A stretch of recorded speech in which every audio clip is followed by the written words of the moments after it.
Hello दोस्तों, एक बार फिर मेसन हाई नर्सिंग क्लासेज में आपका स्वागत है। आज मैं आपके सामने मेडिकल एंड सर्जिकल नर्सिंग का नर्वस सिस्टम का पार्ट 1 लेके आए हूँ। अपन डिटेल से एमसीक्यू विथ रेशनल सोल्व करेंगे विथ डायग्राम। और दोस्तों इंपॉर्टेंट बात आपके लिए ये है कि all subject wise study materials और सीएसओ स्टडी मटेरियल के लिए रजिस्ट्रेशन शुरू हो गए हैं, तो आप इस नंबर पे मोर इन्फॉर्मेशन और आप वहाँ पे अपना रजिस्ट्रेशन करवा सकते हैं। इसके अलावा दोस्तों इसी प्रकार की वीडियो पाने के लिए आप अपने YouTube पे mission high nursing classes search कीजिए। वहाँ पे आप हमारे चैनल की प्लेलिस्ट में जाके इसी प्रकार के वीडियो देख सकते हैं। और दोस्तों एक इम्पोर्टेंट बात आपके लिए है, ऑलमोस्ट सभी सब्जेक्ट के मैंने सब्जेक्ट वाइज वीडियो डाल दिए हैं, तो उसका लिंक आपको डिस्क्रिप्शन बॉक्स में मिल जाएगा और वो आप देख सकते हैं। आपको एवरी सब्जेक्ट के वीडियो मिल जाएंगे। अपन दोस्तों मूव करते हैं फर्स्ट क्वेश्चन की तरफ। पहला क्वेश्चन है macrophage cells in the CNS are. देखो मैक्रोफेज सेल्स क्या होती है? फैगोसाइटोसिस, ठीक है। जो फैगोसाइटोसिस करते हैं उसको मैक्रोफेज सेल कहते हैं। तो सीएनएस में कौन सा मैक्रोफेज सेल है? Option A microglia, option B astrocyte, option C neuroglia और ऑप्शन डी ओलिगोडेंड्रोग्लिया। देखो दोस्तों इंपॉर्टेंट बात, सीएनएस में मैक्रोफेज सेल्स क्या होगा? राइट आंसर होगा ए माइक्रोग्लिया। राइट आंसर क्या होगा? ए माइक्रोग्लिया। अपन लेटर डिस्कस करते हैं होता है क्या है माइक्रोग्लिया सेल्स। इससे पहले आप देखिए, ये आपने देखा एक जो न्यूरॉन्स होता है, न्यूरॉन्स क्या होती है? नर्वस सिस्टम की स्ट्रक्चरल और फंक्शनल यूनिट होती है। कई बार एग्जाम में क्वेश्चन पूछा जाता है नर्वस सिस्टम की स्ट्रक्चरल और फंक्शनल यूनिट कौन सी है, वो आपका न्यूरॉन्स रहेगा। न्यूरॉन्स का देखो दो पोर्शन होते हैं, एक होता है सेल बॉडी, ठीक है। ये आगे वाला पोर्शन ये क्या है? ये आपका सेल बॉडी है, ठीक है। यहाँ तक ये है सेल बॉडी, इसके अंदर ये न्यूक्लियस रहता है। इसके अलावा ये पोर्शन इसको डेंड्राइट्स बोलते हैं। और ये क्या होता है? इसका ये होता है एक्सोन। क्या रहता है? एक्सोन। और एक्सोन का ये क्या है? टर्मिनल पार्ट, ठीक है। ये आगे वाला डेंड्राइट्स मतलब बॉडी, इसके बाद में यहाँ से एक्सोन शुरू होता है, ये एक्सोन के पार्ट है। और ये क्या है? जो एक्सोन का जो टर्मिनल पार्ट, जो लास्ट वाला पार्ट है, उसको अपन क्या बोलते हैं? Axon terminal.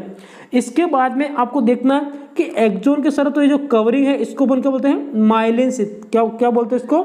Myelin sheath. जहाँ पे दो एक्सोन जुड़ते हैं उसको अपन क्या बोलते हैं? Node of the Ranvier. इसके अलावा इस एक्सोन के अंदर ये कौन सी सेल होती है? स्वान सेल होती है। इसके बाद अपन आगे इसका मैं आपको रेशनल भी बताऊंगा। रेशनल देखिए, माइक्रोग्लिया होता क्या है? देखो ध्यान से देखना, माइक्रोग्लिया क्या होता है? तो माइक्रोग्लिया होता है कि जो सेल फंक्शन होता है उसका माइक्रोफेज फैगोसाइटिस सेल्स है और migrate to damage CNS tissue. और जो सीएनएस में जो डैमेज टिश्यू होता है उसको माइग्रेट करती है, मतलब उसको खा लेती है, अपन ऐसे बोल लेते हैं। इसके बाद बात करते हैं एस्ट्रोसाइट। एस्ट्रोसाइट क्या होता है कि जो बीबीबी ब्लड ब्रेन बैरियर इसको बनाती है और ये लार्जेस्ट और most numbers of the neuroglial cells की सबसे लार्जेस्ट सेल्स होती है इसमें। इसके बाद बात करते हैं न्यूरोग्लिया। न्यूरोग्लिया क्या होता है? इसका दूसरा नाम ग्लियल सेल भी बोलते हैं। ग्लियल सेल के अलावा ये क्या करती हैं कि जो नर्वस टिश्यू होता है उसको क्या करती है? सपोर्ट करती है। नर्वस टिश्यू को क्या करती है? सपोर्ट करती है। इसके बाद अपन बात करते हैं ओलिगोडेंड्रोसाइट। ये क्या करता है कि जो माइलिन शीट होती है, जो सीएनएस की जो माइलिन शीट होती है उसको फॉर्मेशन और मेंटेन के लिए रेस्पॉन्सिबल होता है। जस्ट माइलिन शीट कौन सी होती है? अभी आपको मैंने बताई थी कि ये एक्सोन होता है, एक्सोन के साथ ये माइलिन शीट होती है। तो इसको फॉर्मेशन और मेंटेन का काम कौन करता है? Schwann cell. इसके अलावा जो सबसे इंपॉर्टेंट थिंग्स है, basic structural and functional unit of the nervous system calls by the neurons. बहुत इंपॉर्टेंट क्वेश्चन है, कई बार एग्जाम में पूछा जाता है, तो ये चीज आपको माइंड में रखनी है। नेक्स्ट क्वेश्चन की तरफ मूव करते हैं। Site of the transmission of message from one neuron to another neurons. जब एक न्यूरॉन्स, अभी आपको मैंने स्ट्रक्चर बताई थी, एक न्यूरॉन से दूसरे न्यूरॉन्स के बीच में जो मैसेज का जो ट्रांसमिट होता है उसको क्या बोला जाता है? डेंड्राइट्स, सिनेप्स, एक्सोन और नोड ऑफ द रेनवियर। तो राइट आंसर क्या है? उसको बोलते हैं सिनेप्स। क्या बोलते हैं? सिनेप्स। राइट आंसर क्या होगा? बी। Right answer B. इसके बाद में इसका भी अपन रेशनल देखेंगे। रेशनल बहुत डिटेल के साथ होगा, तो इसका भी अपन रेशनल की तरफ मूव करते हैं। तो रेशनल देखिए, सिनेप्स होता है क्या, site of the transmission of message from one neuron to another neuron called synapse. और मतलब ऐसे भी बोल सकते हैं जो आपके टू न्यूरॉन्स होते हैं उनका एक जंक्शन होता है, जहाँ पे दो न्यूरॉन्स मिलते हैं उसको सिनेप्स बोलते हैं। इसके अलावा डेंड्राइट्स क्या होती है, डेंड्राइट्स मैंने आपको बताया था कि जो भी इंफॉर्मेशन आती है उसको क्या करते हैं, रिसीविंग करते हैं, मतलब इट इज रिसीविंग और input region of the neurons, जो वो क्या करती है, रिसीव करती है। इसके अलावा it transmit information to or the nerve की तरह रिसीव करती है और उसके बाद नर्व की तरफ इंफॉर्मेशन को ट्रांसमिट करती है, और ट्रांसमिट नर्व सेल, ठीक है, नर्व सेल बॉडी को इंफॉर्मेशन ट्रांसमिट करती है। इसके बाद में अपन बात करते हैं, देखो दोस्तों ये है क्या है, सिनेप्स, ठीक है, जहाँ पे एक न्यूरॉन ये रहा, दूसरा न्यूरॉन ये रहा, जहाँ पे दो न्यूरॉन्स मिलते हैं इसको सिनेप्स बोलते हैं, या ऐसे भी बोलते हैं कि दो न्यूरॉन्स का जंक्शन।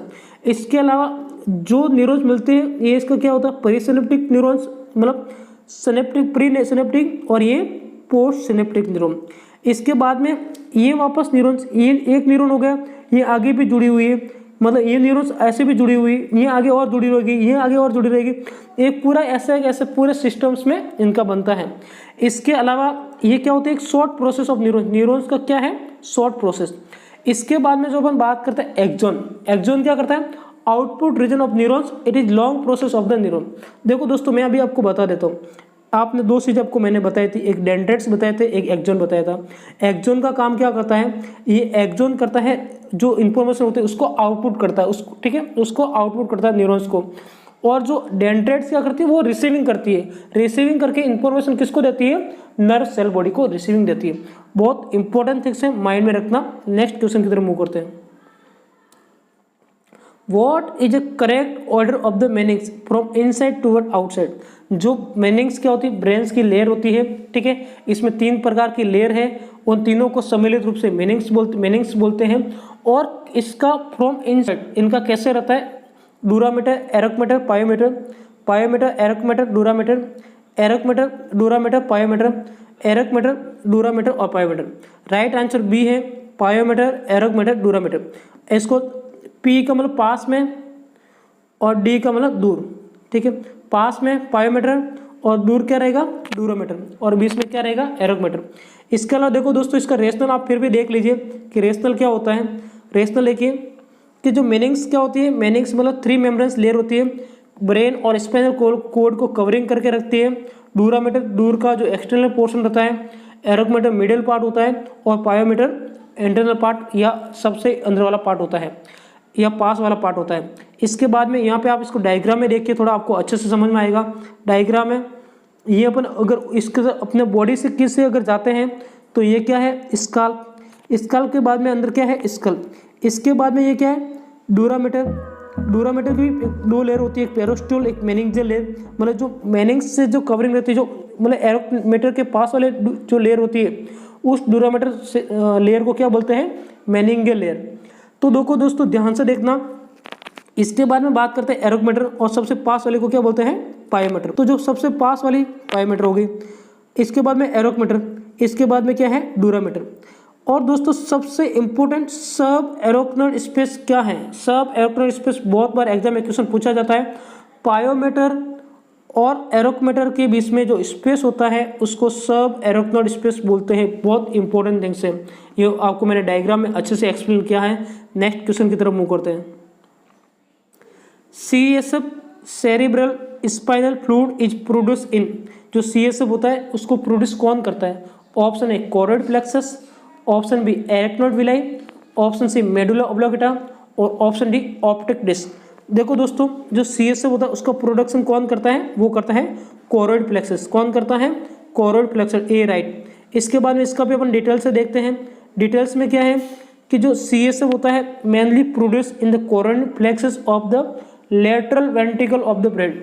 जो कोरोइड प्लेक्सस होता है कहाँ पे होता है, lateral ventricle of the brain. और choroid plexus is a network of the neurons, जो ये न्यूरॉन्स का क्या है, नेटवर्क से, सॉरी ये ब्लड कैपिलरी का क्या है, नेटवर्क है। जो आपका कोरोइड प्लेक्सस है वह network of the blood capillaries का नेटवर्क है। अब देखो डायग्राम में आपको दिख रहा है ये कोरोइड प्लेक्सस, ठीक है। अब ये कोरल प्लेक्सस और जो सबसे ज़्यादा बनता है यहाँ किस में, लेटरल वेंट्रिकल्स में CSF का प्रोडक्शन होता है। लेटरल वेंट्रिकल से थर्ड वेंट्रिकल में जाता है, थर्ड वेंट्रिकल से फोर्थ वेंट्रिकल्स में ऐसे प्रोड्यूस होता है। फिर कई बार पूछा जाता है कि सिस्टर्ना मैग्ना क्या होता है, कई बार एग्जाम में क्वेश्चन पूछा जाता है, तो ये भी आपको माइंड में रखना है। नेक्स्ट क्वेश्चन की तरफ मूव करते हैं। The nerve fiber which carry impulse from the receptor to the CNS are known as, जो नर्व फाइबर जो रिसेप्टर टू CNS की तरफ जो इंफॉर्मेशन ले जाती है उसको क्या बोला जाता है, एपरेंट नर्व, इपरेंट नर्व, सिनेप्स और node of the Ranvier. Synapse आपको पता है दो न्यूरॉन्स को जहाँ जंक्शन होता है उसको बोलते हैं, नोड ऑफ रेनवियर जहाँ पे दो एक्सोन जुड़ते हैं। एपरेंट और इपरेंट इसके बारे में आपको थोड़ा कंफ्यूजन है, उसका मैं आपको ट्रिक्स के साथ बहुत अच्छे से बता रहा हूँ। देखो दोस्तों होता क्या है, इसके लिए बिल्कुल इजी ट्रिक है, सेम एस मतलब सेंसरी और ए मतलब एपरेंट। तो जो सेंसरी नर्व एपरेंट रहेगी और मोटर नर्व क्या रहेगी, इपरेंट रहेगी। देखो अब होता क्या है कि आपको कैसे पता लगेगा कि सेंसरी है या मतलब क्या बताना है, सेंसरी है या आपको मोटर है। तो इसका राइट आंसर क्या है, एपरेंट। एपरेंट का मतलब क्या समझ में आता है कि सपोज कहीं पर आपका हाथ लग गया, ठीक है, तो वहाँ पे आपको क्या सेंसेशन करवाती है, तो सेंसेशन को कहाँ तक, ब्रेन तक पहुँचाना है, उसको अपन बोलते हैं सेंसेशन। वहाँ से वापस आपको मोटर की तरफ मूव होता है। तो sensory nerve bring the stimuli from the sensor skin to the CNS, मतलब बॉडी के जो पोर्शन होता है वहाँ से अपने जो सेंस ऑर्गन टू CNS की तरफ जो इंफॉर्मेशन आती है उसको सेंसरी नर्व बोलते हैं। और वापस ब्रेन से जो इम्पल्स जाता है या जाता है मसल्स एंड ग्लैंड्स तक, उसको क्या बोलते हैं, मोटर नर्व, उसको क्या बोलते हैं, मोटर नर्व। इसको मैंने बहुत एक अच्छे डायग्राम में बिल्कुल इसको अच्छे से एक्सप्लेन किया है कि जो आपकी स्किन है ये आपका सेंसरी ऑर्गन है, यहाँ से जो इन्फॉर्मेशन लेके आएगा इसको अपन क्या बोलते हैं, सेंसरी, ठीक है। सेंसरी को क्या बोलता है, एपरेंट। इसके बाद बात करते हैं कि जो आपका ये CNS है, सपोज CNS से वापस मसल्स या ग्लैंड्स की तरफ जो इन्फॉर्मेशन लेके जाता है, ठीक है, उसको अपन क्या बोलते हैं, मोटर नर्व। और मोटर नर्व क्या है, SAME, इपरेंट। तो इसमें कंफ्यूजन होने का जरूरत नहीं है। नेक्स्ट क्वेश्चन की तरफ मूव करते हैं। Drug of choice for stated epilepsy, ये क्वेश्चन देखो दोस्तों बहुत अच्छा क्वेश्चन है, ठीक है। Option A midazolam, option B lorazepam, option C benzodiazepine, option D phenytoin और option A none of this. ये क्वेश्चन मैंने मेरे अपने स्टूडेंट के लिए लिखा है, ठीक है। इसका आंसर आपको हमारे कमेंट बॉक्स में देना है। देखो दोस्तों कमेंट बॉक्स में अपना आंसर जरूर देना, इसके साथ ही आपकी कीमती फीडबैक जरूर देना कि हमको क्या इंप्रूव करना है। आपके सजेशन अगर सही होगा तो उसमें हम इंप्रूव करने की जरूर कोशिश करेंगे। नेक्स्ट क्वेश्चन की तरफ मूव करते हैं। Which is responsible for the coordination of the movement, जो अपना मूवमेंट होता है उसको जो कोऑर्डिनेट करता है उसके लिए कौन रेस्पॉन्सिबल रहता है। Option A brain stem, option B cerebellum, option C thalamus और ऑप्शन डी हाइपोथैलेमस। तो राइट आंसर क्या होगा, right answer B cerebellum. Right answer क्या है, right answer B cerebellum. Right answer क्या है, बी सेरिबेलम। इसके बाद में इसका थोड़ा मैं और आपको डिटेल में बताऊंगा। सेरिबेलम, सेरिबेलम का और फंक्शन क्या है, motor learning, sense of the body position, balance and equilibrium. बहुत इंपॉर्टेंट है, कई बार पूछा जाता है। बैलेंस और इक्विलिब्रियम के लिए कौन रेस्पॉन्सिबल है, वो आता है, आंख बंद करके लिख देना, सेरिबेलम। बहुत बार क्वेश्चन पूछा जाता है, कोऑर्डिनेशन, बैलेंस, इक्विलिब्रियम, उसके लिए कौन रेस्पॉन्सिबल रहता है, सेरिबेलम। इसके अलावा फाइन मूवमेंट कोऑर्डिनेशन के लिए भी वो रहता है। इसके अलावा मैं इसको थोड़ा फंक्शन के बारे में आपको थोड़ा और डिटेल बताऊंगा। मेंटेन ऑफ द पोस्टर, जो बॉडी का जो पोस्टर रहता है उसको पोस्टर बैलेंस और इक्विलिब्रियम के लिए सेरिबेलम रेस्पॉन्सिबल रहता है। और आपका control and coordinate the movement of the various group of muscles, जो बहुत सारी जो मसल्स होते हैं उसके जो ग्रुप्स रहते हैं उसका कोऑर्डिनेट और मूवमेंट के लिए भी रेस्पॉन्सिबल रहता है। इसके अलावा जो आपके थॉट और मेमोरी और सेंसेशन के जो अपने ब्रेन के जो एरिया होता है उसके लिए भी ये रेस्पॉन्सिबल रहता है, थॉट, मेमोरी और सेंसेशन। नेक्स्ट क्वेश्चन की तरफ मूव करते हैं। Respiratory centre is situated at which part of brain, respiratory centre कहाँ पे है। Option A medulla, option B pons, option C cerebellum, option D thalamus. जो आपका रेस्पिरेटरी सेंटर है वो कहाँ पे है, मेडुला में। कहाँ पे है, मेडुला में, मेडुला ऑब्लिंगटा में है। तो राइट आंसर क्या है, ए। जो आपका रेस्पिरेटरी सेंटर है वो मेडुला में है। इसके अलावा medulla oblongata control movement of the respiration, called respiratory centre. इसके अलावा जो आपका रेस्पिरेशन और कार्डियोवैस्कुलर सिस्टम होता है उसका कंट्रोल भी कौन करता है, मेडुला ऑब्लांगेटा करते हैं। नेक्स्ट क्वेश्चन की तरफ मूव करते हैं। Patient is complaining of drainage from knows and year, which among the following science suggest that drainage is CSF. देखो दोस्तों कि एक पेशेंट कंप्लेन कर रहा है उसके नोज और ईयर से कुछ ड्रेनेज निकल रहा है, ठीक है, और साइन सजेस्ट दैट ड्रेनेज में क्या है, सीएसएफ है। तो कौन सा साइन हो सकता है, hello signs, Goodell signs, Hegar sign और सैडविक साइन। देखो दोस्तों ये तीनों साइन प्रेगनेंसी के रिलेवेंट है, आपने देखा भी होगा। गुडल साइन क्या होती है, हेगार साइन क्या होता है, सैडविक साइन क्या होता है। जो हेलो साइन होता है वो किसके, इसके रिलेवेंट है। तो राइट आंसर क्या है, right answer A. Next question की तरफ मूव करते हैं।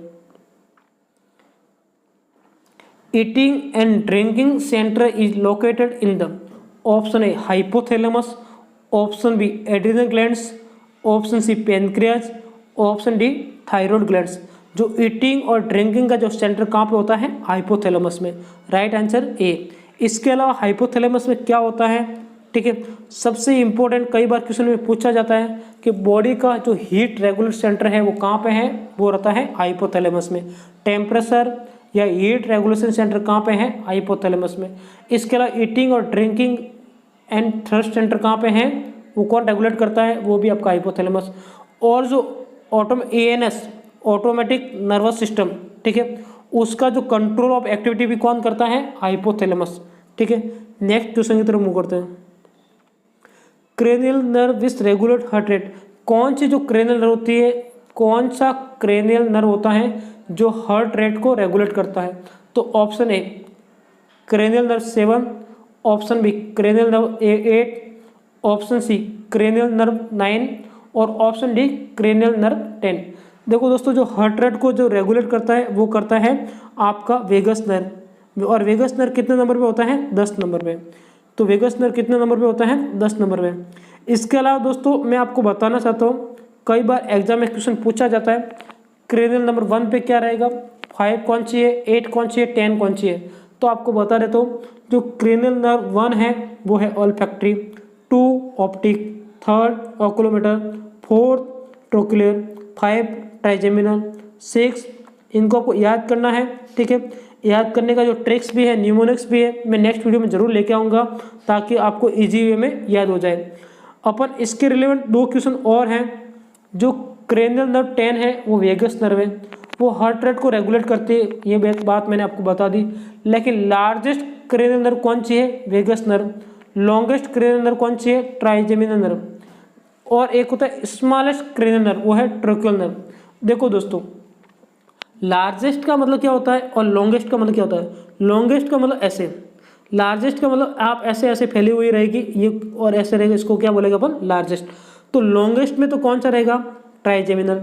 लॉन्गेस्ट में कौन सी रहेगी, ट्राइजेमिनल। और लार्जेस्ट में कौन सा रहेगा, वेगस। इसके अलावा जो स्मॉलेस्ट क्रेनियल नर्व है वो है ट्रेक्युलर नर्व। और ट्रेक्युलर नर्व किसके आधार पर, एक्सोन के आधार पर। किसके, जो एक्सोन आपको मैंने बताया था, ठीक है, उस एक्सोन के बेस पे है आपका ट्रोक्युलर। इसके अलावा अगर दूसरे बेस पे एक नर्व और भी रहता है, ठीक है, उसका मैं अभी आपको यहाँ नहीं बताऊंगा। लेकिन जो एक्सोन बेस पे जो सबसे छोटा क्रेनियल नर्व है वो क्या है, ट्रोक्युलर। नेक्स्ट क्वेश्चन की तरफ मूव करते हैं। Which part of the brain is concerned with hearing, short term memory, sense of the smell? Body का जो ब्रेन का कौन सा पार्ट होता है जो हियरिंग, शॉर्ट टर्म मेमोरी और सेंस ऑफ स्मेल को से रिलेट रहता है। Option A temporal lobe, option B parietal lobe, option C cerebellum और option D hypothalamus. Right answer temporal lobe. Right answer क्या है, A temporal lobe. Next question या इसका रेशनल पे देख लो। Hearing, balance, olfactory and short term memory area hippocampus किसके लिए रहता है, टेम्पोरल लोब में रहता है। किसके लिए रहता है, टेम्पोरल लोब। नेक्स्ट क्वेश्चन की तरफ मूव करते हैं, ठीक है। Hearing and balance, olfactory, short term memory किसके लिए, कौन से एरिया में रहता है, टेम्पोरल लोब। लोब याद रखना, टेम्पोरल लोब कहाँ पे, सेरिब्रम। कहाँ पे, सेरिब्रम। सेरिबेलम अलग है, सेरिब्रम अलग है। नेक्स्ट क्वेश्चन है, which of following is the largest part of brain. Brain का लार्जेस्ट पार्ट कौन सा है, सेरिबेलम, सेरिब्रम, पोन्स और नॉन ऑफ दिस। जो लार्जेस्ट पार्ट है वो क्या है, सेरिब्रम। ध्यान रखना, जिसको हिंज ब्रेन भी बोलते हैं, ठीक है। लार्जेस्ट पार्ट कौन सा है, सेरिब्रम। तो सेरिब्रम जिसको अपन क्या बोलते हैं, फोर ब्रेन, सॉरी सेरिब्रम को क्या बोलते हैं, फोर ब्रेन बोलते हैं, largest part of the brain. और सेरिब्रम का दूसरा नाम सीट ऑफ इंटेलिजेंस भी बोलते हैं। सीट ऑफ इंटेलिजेंस ब्रेन के कौन से पोर्शन को बोला जाता है, वो है सेरिब्रम को। नेक्स्ट क्वेश्चन की तरफ मूव करते हैं। GBS Guillain Barre syndrome affect, option A brain, option B cranial nerve, option C peripheral nerve और ऑप्शन डी स्पाइनल नर्व। जो आपका जीबीएस है, ठीक है, जीबीएस कौन से नर्व को अफेक्ट करता है, वो करता है पेरिफेरल नर्व को इफेक्ट करता है। नेक्स्ट है बीज called gateway of the pain according principle of pain sensation. Option A spinal cord, option B brain stem, option C hypothalamus और ऑप्शन डी क्रेनियल नर्व। जो गेटवे ऑफ द जो brain है according to principle of pain sensation, तो right answer क्या रहेगा, right answer A spinal nerve है। इसके अलावा अपन बात करते हैं कुछ स्पेशल की पॉइंट, ये अपने एमसीक्यू क्लियर हो गए। अपन नेक्स्ट बात करते हैं कुछ की पॉइंट, और इसके बाद पार्ट 2 भी आएगा जो आपके लिए बहुत हेल्पफुल रहेगा। और दोस्तों इसी प्रकार के वीडियो मैंने सभी सब्जेक्ट के आपको अपलोड कर दिए, आप हमारे प्लेलिस्ट पे या इस वीडियो के डिस्क्रिप्शन बॉक्स में जाके देख सकते हैं।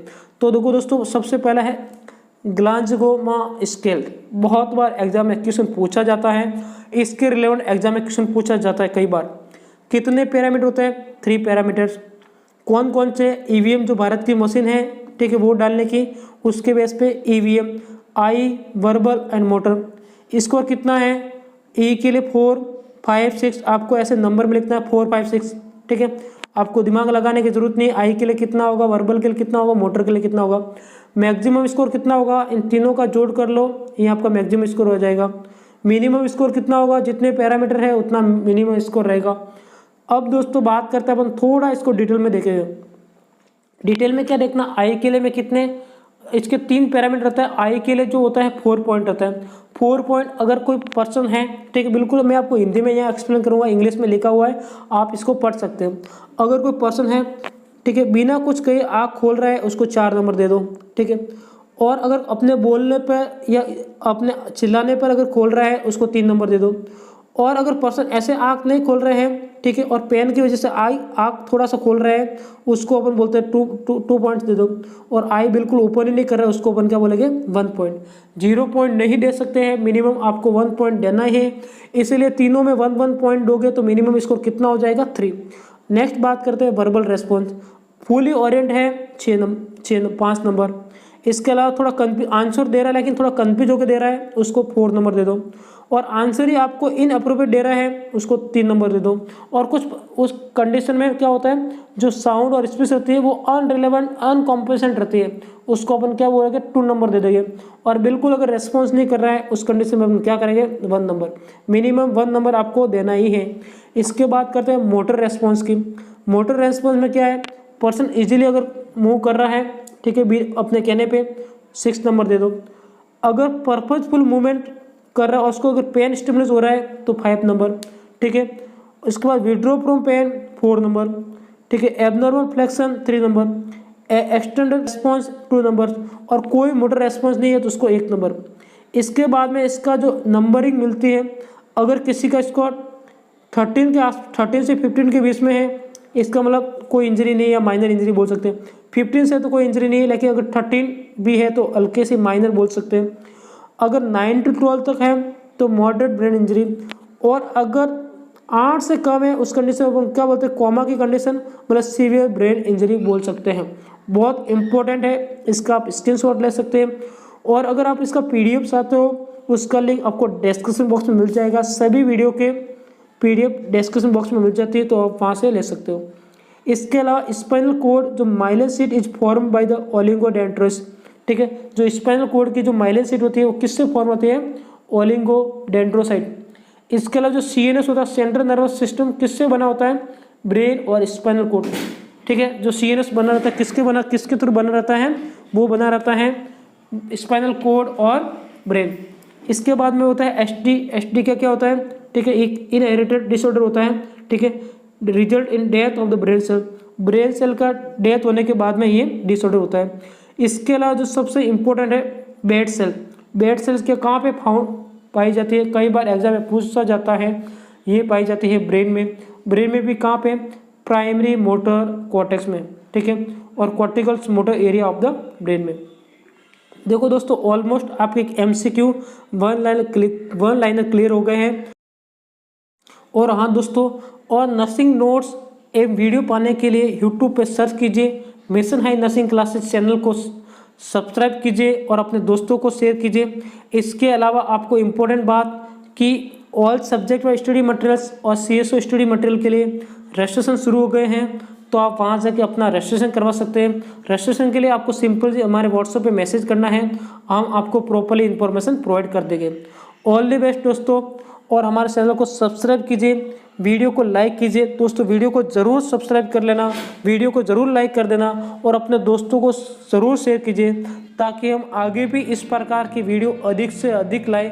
और ये जो वीडियो आप लाइक करते हो, जितने लाइक्स मिलते हैं, जितने कमेंट्स आते हैं और जितने व्यूअर आते हैं, उससे हमको एक पॉजिटिव एनर्जी मिलती है, ताकि हम आगे और अच्छे से अच्छे वीडियो और लेके आएं।